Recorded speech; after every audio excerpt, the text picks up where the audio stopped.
अब केवल आईपीएल का नहीं, फैंस को डब्ल्यूपीएल का भी इंतजार रहता है, क्योंकि हमारी छोरियां छोरों से तो कम है ही नहीं, और ये आरसीबी के लिए पूरी तरीके से बात साबित होती है।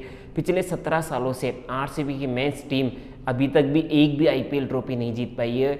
वहीं आरसीबी की वुमेंस टीम ने 2024 में आरसीबी को पहला डब्ल्यूपीएल टाइटल जिता दिया। इसीलिए छोरियां छोरों से कम नहीं है, इसीलिए आईपीएल का नहीं डब्ल्यूपीएल का भी इंतजार रहता है। और डब्ल्यूपीएल से है ना वो एक माहौल बनना चालू हो जाता है, फिर वो आईपीएल में जाके वो माहौल एक्साइटमेंट की ओर बढ़ जाता है। तो अब डब्ल्यूपीएल का आगाज 14 फरवरी को होने जा रहा है। टीमों की स्क्वाड तो ऑलरेडी बन चुकी थी। इस वीडियो में बात करने जाऊंगा उन 5 टीमों की प्लेइंग 11 कैसी होगी, और वो कौन सी 3 टीमें होगी जो आगे जाएगी। एक टीम तो डायरेक्ट फाइनल में पहुंचेगी, 2 टीमें एलिमिनेटर मुकाबला खेलेगी, और फाइनल किन 2 टीमों के बीच होने वाला है, और इस बार की चैंपियन कौन सी टीम बनने वाली है। इस वीडियो में सब चीज़ें आपके लिए बताऊंगा। सबसे पहले मैं बात करने जा रहा हूँ 2 बार की रनर अप रही दिल्ली कैपिटल्स की टीम। बहुत दुख है दिल्ली कैपिटल्स को। Mag Lanning world cup winning कप्तान ऑस्ट्रेलिया की अब ऑस्ट्रेलियन क्रिकेट से यानी कि इंटरनेशनल क्रिकेट से रिटायरमेंट अनाउंस कर चुकी है, केवल फ्रेंचाइजी लीग खेलती है। मैग लैनिंग चाहेगी कि यार 2 बार रनर अप रह चुकी हूँ, अब 2025 में वो एकमात्र ट्रॉफी जो मैग लैनिंग ने नहीं जीती, WBBL जीत लिया, वर्ल्ड कप जीत लिया, T20 और ODI वर्ल्ड कप जीत लिया, अब केवल WPL यानी कि वुमेंस प्रीमियम लीग की ट्रॉफी जीतना चाहेगी। मैग लैनिंग के साथ ओपन करेगी शेफाली वर्मा, और नंबर 3 पे खेलेगी अलाइस केएफसी, फिर नंबर 4 पे जेमिमा रोड्रिक्स रहने वाली है, नंबर 5 पे मैरिजना कप खेलेगी, फिर अन्नाबेल सदरलैंड के रूप में एक और ऑस्ट्रेलियन ऑलराउंडर जिसको पिछले साल मिनी ऑक्शन में खरीदा था, ये टॉप 6 हो जाएगा। फिर नंदिनी कश्यप इनके लिए विकेट कीपिंग का काम करने वाली है। अरुंधति रेड्डी फास्ट बॉलिंग का डिपार्टमेंट प्लस ऑलराउंडर की भूमिका निभाएगी। राधा यादव स्पिन डिपार्टमेंट को संभालेगी। तो साथ में स्पिन में एलाइस केएफसी भी साथ दे सकती है।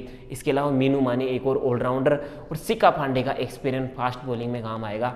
ये दिल्ली कैपिटल्स की एक स्ट्रॉन्ग प्लेइंग 11 नजर आ रही है, और दिल्ली कैपिटल्स वो टीम रहने वाली है जो टॉप 3 में डेफिनेटली जाने वाली है, क्योंकि मैग लैनिंग का कप्तानी में experience, Marizanne Kapp, Annabel Sutherland, Alice Capsey, Jemimah Rodrigues की बल्लेबाजी, फिर मैरिजना केप, अनाबेल सदरलैंड का जो ऑलराउंडर एबिलिटी है, तो ये टीम नजर आ रही है एक स्ट्रॉन्ग टीम। और इस बार हो सकता है कि पहली WPL ट्रॉफी भी उठा के लेकर चली जाए, परंतु ये टीम नहीं जीतेगी। अगली टीम गुजरात जायंट्स की team. Gujarat bottom of the table समाप्त किया है पिछले 2 सीजन्स के अंदर, अब वापस चेंजेस के साथ उतरी। बैत मुनी के साथ पीबी लिचफील्ड ओपन करने वाली है। नंबर 3 पे हरलील देवन, फिर आसले गार्डनर रहेगी।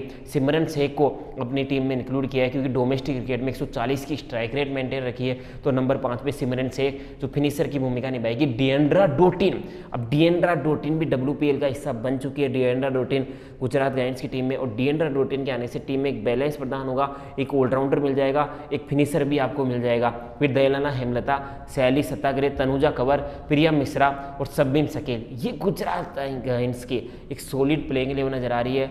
नजरें रहेगी कुछ बड़े खिलाड़ी, हरलीन देओल का परफॉर्मेंस, पीबी लिचफील्ड, बैत मुनी कैसी शुरुआत देती है, आसले गार्डनर की स्पिन एबिलिटी कैसे चलती है, और सिमरन शेख जिनकी बात डोमेस्टिक क्रिकेट में 130-140 की स्ट्राइक रेट के लिए की जा रही है, क्या वो WPL के लेवल पे अपना जलवा दिखा सकती है। प्लस डिएंड्रा डोटिन पहले WPL के सीजन में भी टीम ने खरीदा था, गुजरात ने ही खरीदा था, परंतु वीज़ा की प्रॉब्लम की वजह से और मेडिकल की प्रॉब्लम की वजह से, पर्सनल रीजंस की वजह से डिएंड्रा डोटिन पार्ट नहीं हो पाई थी। इस बार डिएंड्रा डोटिन पार्ट है, और उम्मीद यही करके चल रहे हैं कि डिएंड्रा डोटिन पिछले 1 साल से WPL T20 वर्ल्ड कप 2024 जो वुमेंस का हुआ था उसमें भी धमाल मचाया था, तो गुजरात के लिए भी वो धमाल मचाए। अगली टीम UP वॉरियर्स, जो पिछले सीजन्स में टॉप 3 में तो ऑलमोस्ट फिनिश कर रही है, अब बड़ा झटका लगा है। एलिसा हेली बाहर हो चुकी है, दीप्ति शर्मा को कप्तान अनाउंस कर दिया है। हेली का रिप्लेसमेंट भी उन्होंने चिनली हेनरी, एक फास्ट बॉलर जो वेस्ट इंडीज से आती है, उसको इंक्लूड किया है। हेली इंजर्ड है,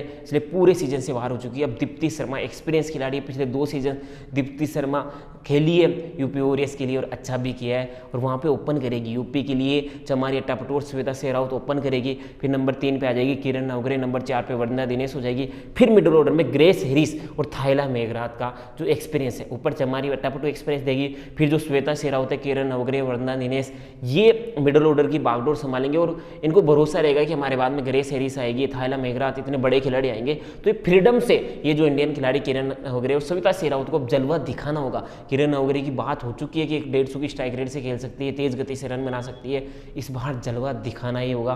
फिर दीप्ति शर्मा के रूम में एक ऑलराउंडर, फिर इलेक्स्टोन आ जाएगी, साइमा ठाकुर, अंजलि सिरवानी के रूम में 2 फास्ट बॉलर हो जाएंगे, फिर पूनम खेमनार के रूम में एक और स्पिनर इंक्लूड हो जाएगा। और यूपी उम्मीद करेगी कि टॉप 3 में मैं डेफिनेटली समाप्त करूँ। फिर अगली टीम मुंबई इंडियंस की टीम, जो पहले WPL सीजन यानी 2023 में चैंपियन बनी थी, 2024 में एलिमिनेटर मुकाबले में RCB से हार का सामना करना पड़ा था, अब वापस से कमबैक करके दूसरे WPL टाइटल की तैयारी करने वाली होगी। और उनके लिए ओपन करने वाले हेल्यू मेथी, यस्तिका भाटिया, क्योंकि मजबूत टीम है यहाँ पे। फिर नटेलिया सेवरबनट होगी, हरमनप्रीत कौर, अमेलिया केएल, फिर संजीवन संजना, फिर अमनजोत कौर, पूजा वास्ट्रकर, साहिका इसाक, जिटमनानी कलिता और सब्बिम इस्माइल।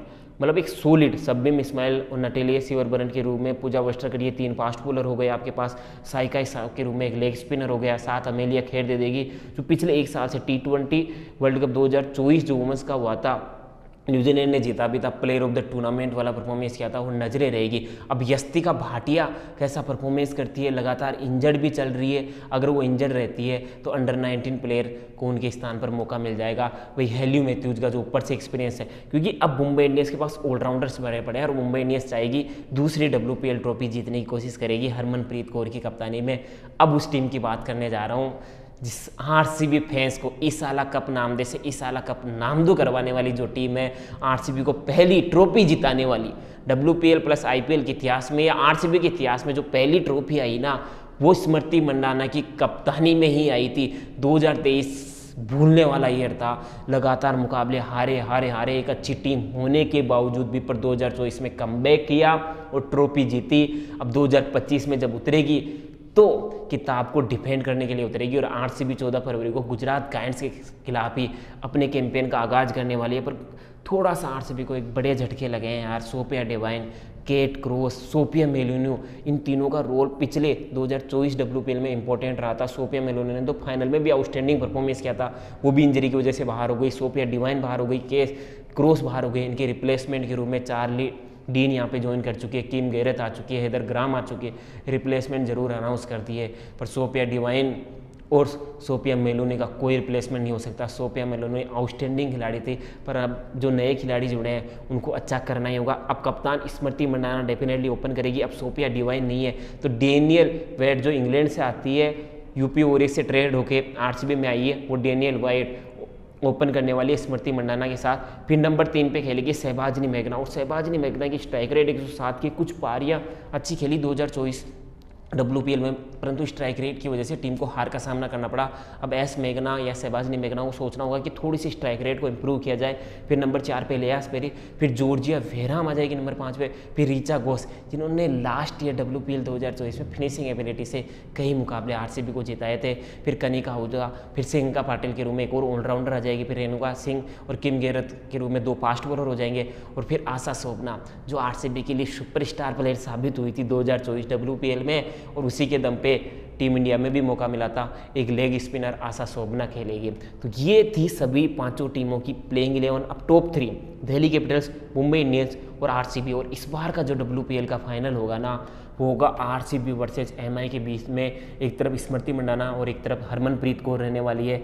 और इस बार का WPL का टाइटल चाहे RCB जीते, चाहे मुंबई इंडियंस जीते, कोई भी जीते, दूसरी ट्रॉफी हो जाएगी उनके लिए WPL की। परंतु इस बार की WPL की ट्रॉफी ऐसा लग रहा है कि RCB back to back trophy जीत कर चली जाएगी, WPL में इतिहास रचेगी। इस बार RCB वर्सेस MI का फाइनल और RCB WPL 2025 की ट्रॉफी उठाने वाली है।